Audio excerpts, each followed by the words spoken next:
Ciao,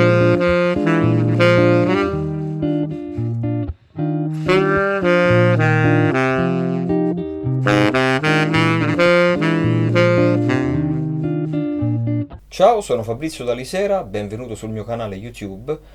Questo di oggi è il terzo video di una serie che sto facendo riguardo alle tensioni sull'accordo di dominante. Se non sai cosa significhi alterare un accordo di dominante, ti consiglio di guardare questo video in cui spiego di cosa si tratta, altrimenti oggi il video rischierebbe di essere veramente lunghissimo. Abbiamo a disposizione 4 tensioni per alterare l'accordo di dominante, che sono le due none, la nona bemolle e la nona diesis, poi c'è l'undicesima aumentata, l'undicesima diesis che è quella di cui voglio parlarti oggi, e la tredicesima bemolle.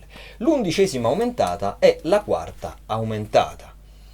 In realtà questa nota qui è una nota, diciamo così, dal sound abbastanza caratteristico e probabilmente a cui credo probabilmente alcuni di voi saranno già abituati, perché in realtà non è altro che la Blue Note, quindi la quarta aumentata contenuta nella pentatonica minore. Però in questo momento non voglio parlare di scale, ci sono tutta una serie di scale che si utilizzano per alterare l'accordo di dominante, ma qui non stiamo parlando di scale. Questa è una serie di esercizi che voglio proporti in cui si utilizza intenzionalmente una sola tensione alla volta sull'accordo di dominante. Perché fare questo? Perché anziché disperdersi in una scala che contenga tutte queste tensioni, utilizzando solo una tensione alla volta possiamo, secondo me, prendere veramente coscienza, prendere consapevolezza del sound di questa tensione in particolare, perché è ovvio che tutte e 4 le tensioni di cui ho parlato possono alterare l'accordo di dominante.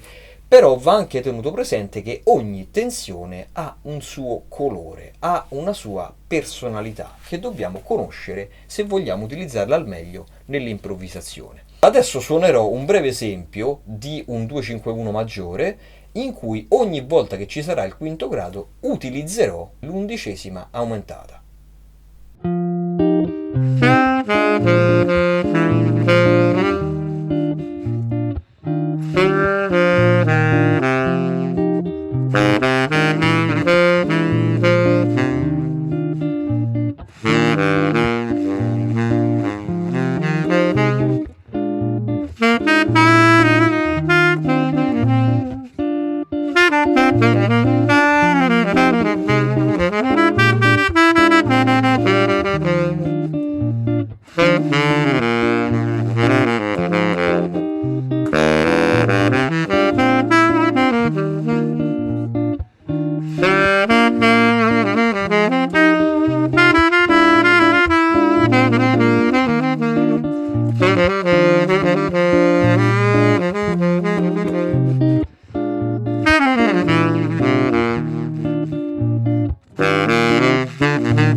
Quello che hai ascoltato è quindi il suono dell'undicesima aumentata.